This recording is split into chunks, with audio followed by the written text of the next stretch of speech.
It wasn't until I got to my mum and dad's that I saw the pictures of my house looking like a murder scene, effectively. And yeah, it was just... Sorry, I'm just working out that it's really hard to articulate how I felt that day. To go from First Minister, this lauded female politician, to walking into a police station for questioning. How was that? Horrific.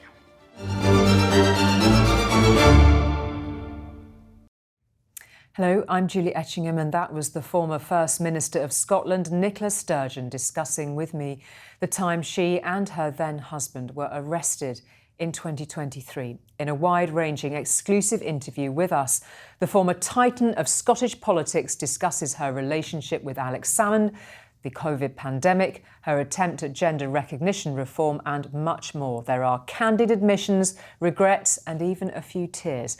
Well, to discuss all of this, I'm joined by our Scotland correspondent, Peter Smith. And Peter, you and I have interviewed her a lot over the years. I mean, it's hard to overstate just how immense a presence she was in Scotland, and to a certain degree still is.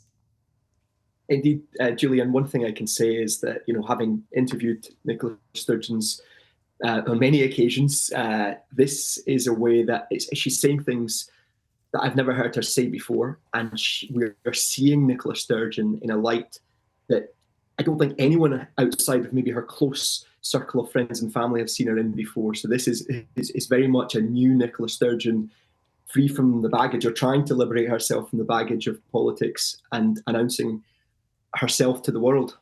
And how does that contrast strike you? I mean, it certainly struck me too. And we did an interview with her. It was quite a long interview.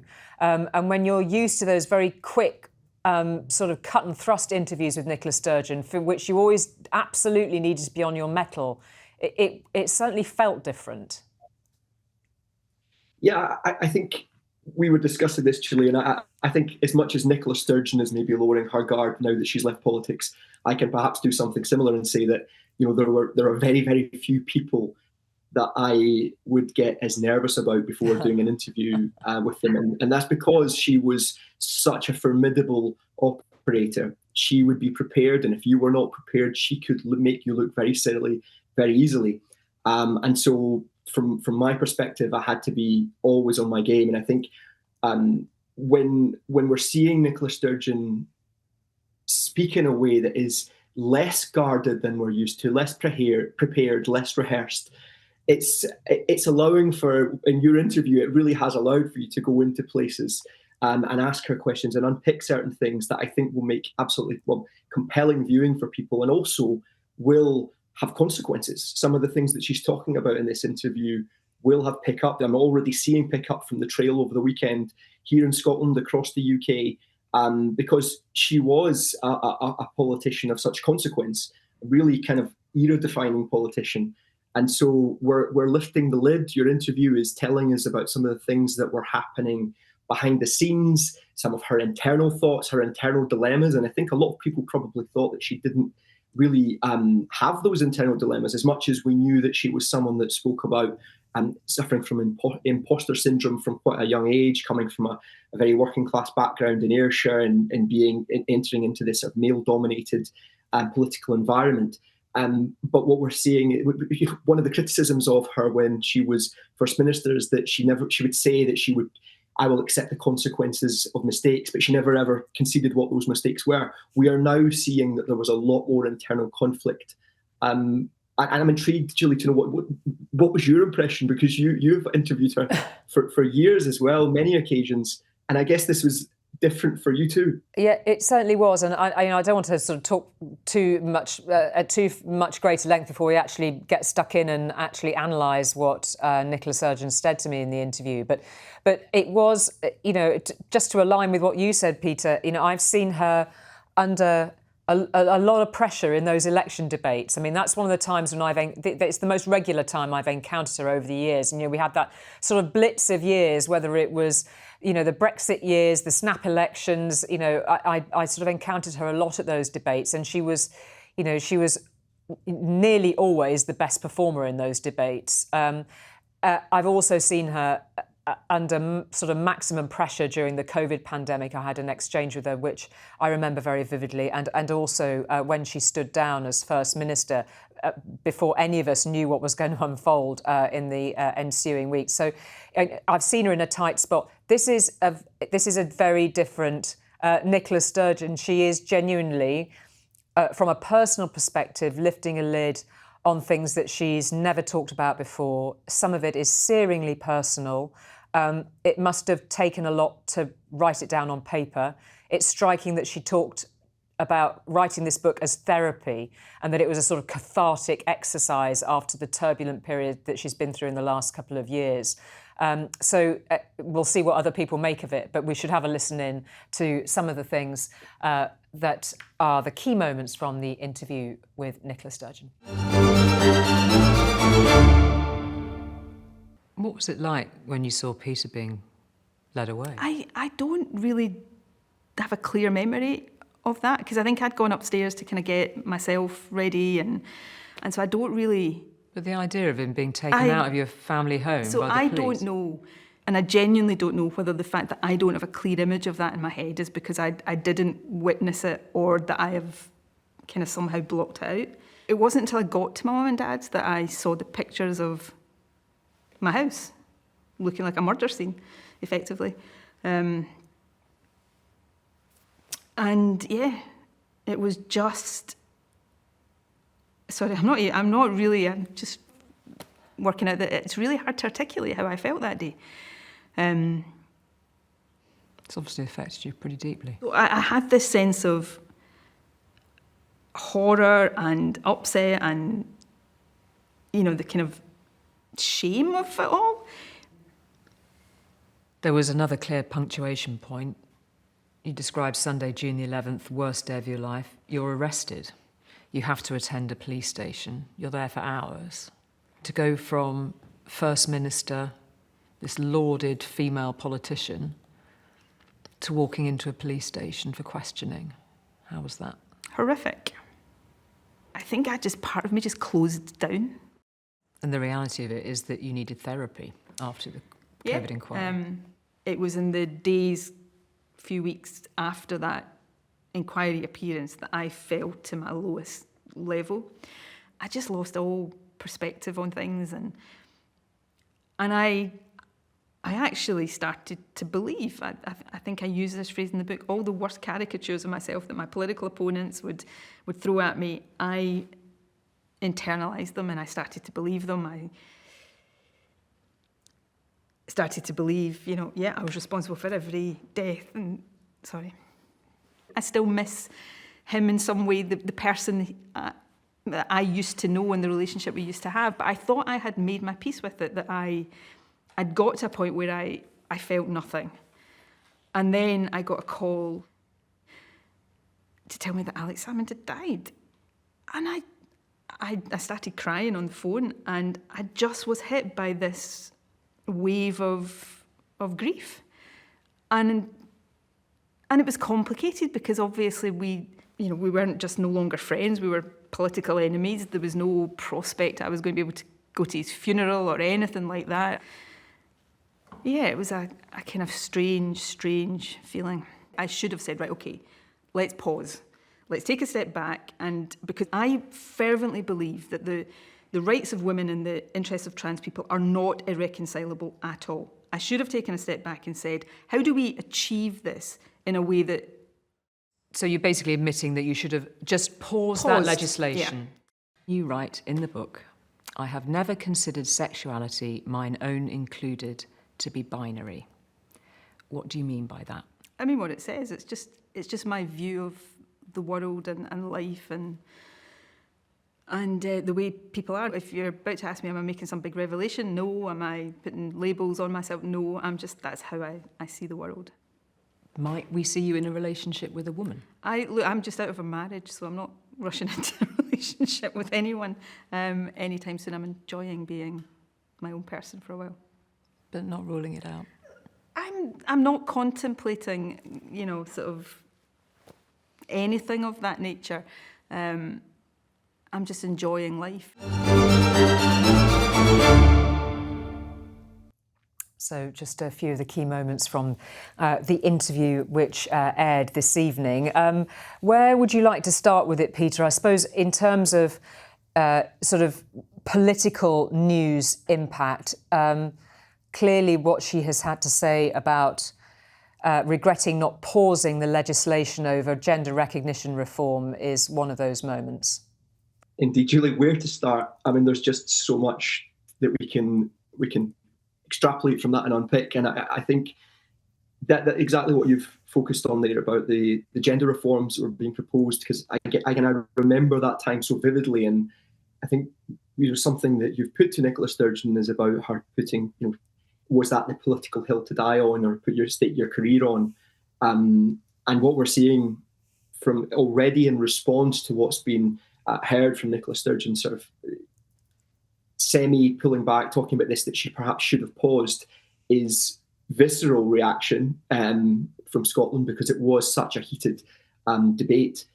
I think that we're seeing people who were opposed to what Nicola Sturgeon was proposing feeling vindicated in some sense, but also angry, because as they rightly point to, it was them that were asking for specifically for a pause in the legislation proposals so that there could be further discussion and considerations. And the most prominent opponent to the idea of having a pause was Nicola Sturgeon. And she was resolute. She would say the lines, trans women are women. She would repeat that over and over again. And then Isla Bryson came along. And that was a period in which I think you referred to it as that she became unstuck. I remember from an interview that I had with her feeling that I was surprised at how easy it was to unpick her argument on that issue, because she started to make concessions about, yes, trans women are women, but in certain contexts they are not. The prison context was what she referred to in the case of Isla Bryson, who was, of course, a male that was convicted of rape, a biological male convicted of rape, and had decided to self-identify as a trans woman while in prison, and wanted to move to a women's prison. And my suspicion at the time, Julie, was that Nicola Sturgeon was not shifting from saying trans women are women to trans women are women, but with caveats. And because she had a change of heart, I think that she was trying to read the room and the public mood, and trying to, in that sense, straddle two horses. But what she ultimately led to was her kind of detractors were outraged, pointing out how illogical it was to sort of suggest that she firmly believed trans women are women, but those rights are not inalienable in certain circumstances. But also that there has been a degree of people, and I've seen already in response to your interview, people from the trans community feeling let down, saying that she is not the ally they thought she was if she thinks that a trans woman can forfeit her rights, because a biological woman cannot forfeit her right to be a woman depending on how she behaves. So you're either firmly committed to this legislation or you're not. And I think something I've said before, I suspect that I would find it so easy, or you would have had that sort of caveat if you had sat down with a politician who believed with every fibre of their being that trans women were women.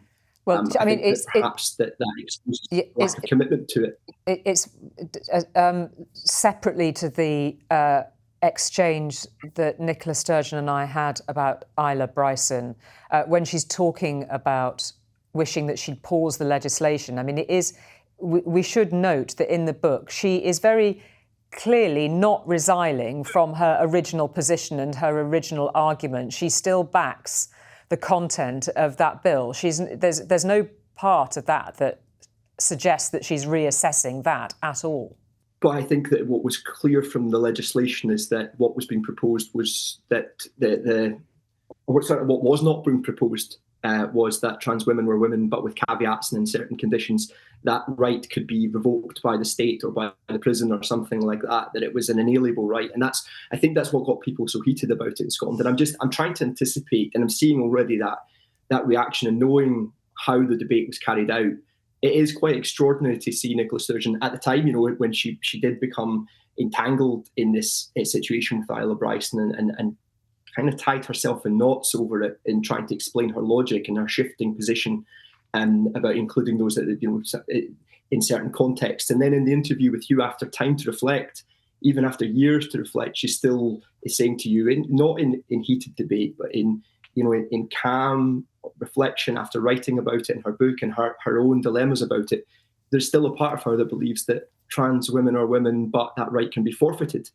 And I just think that's really revealing about where she actually stands on the issue. Yes, she believes in gender reform that she proposed, and she does think that there's an inevitability about it. I heard, Julie, some people, when I was asking some people in her circle or around about her who had worked with her through the years about why do you think she was so committed to this? And a lot of people believe it's because she genuinely believes that this is being on the right side of history, that she does not want history to remember her as a dinosaur in the way that certain politicians would be remembered to oppose the civil rights movements or the gay rights movements. We should also talk about Alex Salmond. We just played the part of the interview there about this sort of wave of grief that struck her when she found out that Alex Salmond had died. He died very suddenly, of course. But, his is a presence that is threaded throughout this book. And there are some interesting sort of political revelations too. It charts this extraordinary relationship. They were this dream team once upon a time in Scottish politics. It clearly had a lot of ups and downs in the background, and one of them very specifically around the preparation for that independence referendum in 2014 and the white paper. That's right, and again, something else that we've never heard before about the image that was presented to Scotland and the UK, certainly around the time of the referendum and the years before and a few years after, was that this was Scotland's political power couple, that Alex Salmond and Nicola Sturgeon were a formidable duo, and I think they were. I think the history tells us they were. But what you've seen here from her book and from her interview with you, Julie, is that all was not as it seemed, that there were cracks in that relationship. Nicola Sturgeon had some concerns about Alex Salmond, his commitment to, for example, preparing the white paper, reading it, even as a kind of simple task that you would expect the First Minister of Scotland at a time when there was an independence referendum coming up to do. Was that something, Julie, that you think that, do you think there was more that she would have liked to have said, but perhaps was being respectful of Alex Salmond? Because, of course, Alex Salmond has passed on. He's no longer in this world, and he's not here to defend himself. But I have seen some reaction from people saying that they think it was inappropriate for her to speak about him in some of the way she has done. But some people saying that it's refreshing to see her now kind of revealing the truth about their relationship. Well, I just think it's just fascinating when you're reporting on these stories day to day, and you've reported at them, up close, Peter. That incredibly turbulent time ahead of that vote in 2014, this extraordinary, Scottish power couple that were sort of bestriding the political landscape. And really putting the wind up Westminster. You remember when all the leaders sort of flew up to Scotland when they realised that the vote was going to be tight. But now what we're seeing in this book is some of the sort of underbelly of what was going on behind the scenes, and she's pretty candid about some of her frustrations. We should be fair to say that.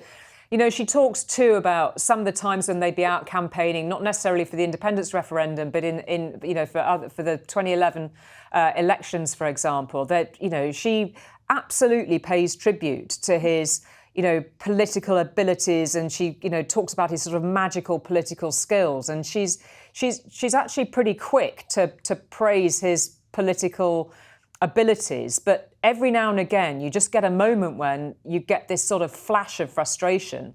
And it's just intriguing and revealing that one of those instances is the preparation for this crucial document. And I think there's something else there's the politics of that. And that's one of the things I do believe will have consequences for her successors. The idea of how kind of ill-prepared the SNP were to take on the challenge of fighting a referendum campaign when David Cameron granted the request, how much Nicola Sturgeon was, she says, left to her own devices to write the white paper, somewhat abandoned in her view, by Alex Salmond.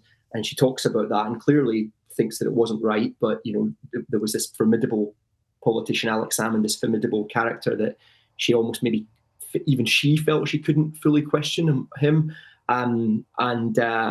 That's revealing. But I think the consequence that will have for her successors is that SNP policy on independence hasn't shifted that much from the offering of the white paper in 2014. And if we hear that the terrain in which it was built wasn't particularly rock solid, that it was perhaps done a little bit on the hoof and finding things as they went. After all these years, more than a decade later, the fact that John Swinney can now be asked, well, Nicola Sturgeon's reflecting that this was maybe formulated in less than preferential circumstances, that there was a little bit of kind of making it up as they went along. I think to be fair to what Nicola Sturgeon writes in the book, she's not necessarily saying that was a poorly prepared document in any way. She's very clearly saying that she felt that she bore a huge amount of the responsibility for drafting and overseeing that document, and that she wasn't getting the backup from Alex Salmond that she wanted. Absolutely. I mean, I'm sure that Nicola Sturgeon believes that the white paper that was eventually presented was the right one. And again, we saw that because when she, in office as First Minister, presented her own white papers, they hadn't shifted dramatically. But what's being revealed to the Scottish people in this by this kind of admission or confessional about where Alex Salmond's head was apparently at the time and how it was formulated, that's going to kind of like burst the balloon of a lot of people who believed that was the lifetime's work of this formidable couple that had been spending years preparing it, just waiting for the opportune moment. But to hear that the circumstances in which the white paper was formulated were less than ideal, that Nicola Sturgeon, and she's telling us that she was kind of left to her own devices, that Alex Salmond wasn't involved. She even says to you, I think, Julie, that she wasn't sure that Alex Salmond had read it. And I think that there are people who invested so much of themselves and so much of their time in fighting that campaign will be really disappointed to hear that that's how it came about. And as I say, I wouldn't imagine for a second that Nicola Sturgeon would kind of have doubts over what she was offering. She's certainly not suddenly had an about turn on the independence issue. But it's interesting that her successors can now be asked about, well, this wasn't formulated in the origins of this came from not a particularly happy place, and yet it's almost unchanged more than a decade later. We should touch on some of the, really very personal moments in the interview that's just been broadcast. I mean, not least, the detail, and it's desperately sad to read it, the detail with which she talks about her miscarriage, the moment that she describes the police coming to her home just 8 days after she stood down as First Minister, and she was later arrested, which she described as the worst day of her life. She was later cleared, of course. And then the matter of her sexuality. These are moments when, she's putting herself all out there in the book. She's very clear where the privacy lines still are, but these are sort of revelations that, when we've seen those images going out on news reports, that I suppose it's the behind the scenes story that we perhaps didn't think we'd hear. People will remember, Julie, that the blue tarpaulin around the house, like a crime scene, I think, as Nicola Sturgeon refers to in her interview with you. But we're finding out what was going on behind that, and that's something we have not heard until now. It's, you can hear from her voice, you can see from her face how harrowing it has been for her, this torrid time. She's clearly spent a lot of time reflecting on that period of her life, and she talks about how, that there was moments that the straw that broke the camel's back for her. She talks about, kind of just how dark times they were for her, and how difficult it was for her to kind of get out of bed some mornings, even if she had slept at all, because this was on her mind. And that's something that we haven't. It's not just that, as I say, that's not just something we haven't heard Nicola Sturgeon talk about before. We haven't seen her in this light before. We've seen her emotional before, but not like this. This is deeply, deeply personal. And I'm intrigued as well. I think that some of the things, some of the defining features of this book, her memoirs, which of course she's about to launch this week. It reads to me that there's a lot of the kind of the defining moments in her career. It's a career not necessarily dominated, but perhaps now in hindsight defined by moments of conflict, division, and drama, with real life characters throughout it, and often it's men that were her foes, whether it was people or problems with the behaviour of men that she was then grappling with. How would you read that when she's having these moments of reflection? Yes, I think that's absolutely right, and in fact, her description of the rank misogyny that she's faced all the way through her career is one of the. I mean, there are many standout elements and interesting elements to this book, but that sort of trail of misogyny from start to finish is one of the most striking ones, and she's obviously very keen to illuminate that as well. But as we said, Peter, you and I could wang on, I think is the phrase, quite a lot about all sorts of things, and we could carry on discussing the contents of the book and the parts of it that she shared in this interview, because there's still a lot to play out, I suspect. But thank you very much indeed for your analysis. I mean, you're there day in, day out, seeing this stuff close up in your role as Scotland correspondent, Peter. So we really appreciate your insight into all of Thanks, that. Julie. Thank you very much. One sort of final thought on it, if you don't mind, is that, from what you've said, is that, and I think this will be really, in Scotland, people are already very deeply entrenched, which is one of the reasons I think Nicola Sturgeon alludes to the fact that she wants to leave Scotland, at least temporarily, because people have strong opinions about her after so long that she spent at the top of politics and in public life. But I think that one thing we can take from everything we've heard about her memoirs and the interview that she's done with you, she said that she hopes in this book that people get to see her for who she really is. And on that point, I think that her detractors and her supporters will agree that she has succeeded. Fascinating. Peter, thank you very much indeed for all of that. And that's where we'll leave this special episode. My full interview with Nicola Sturgeon is available to watch now on ITVX and on the ITV News YouTube channel. And a reminder, you can catch up with all episodes of Talking Politics wherever you get your podcasts. And please subscribe too, so you don't miss an episode. Thanks for joining us.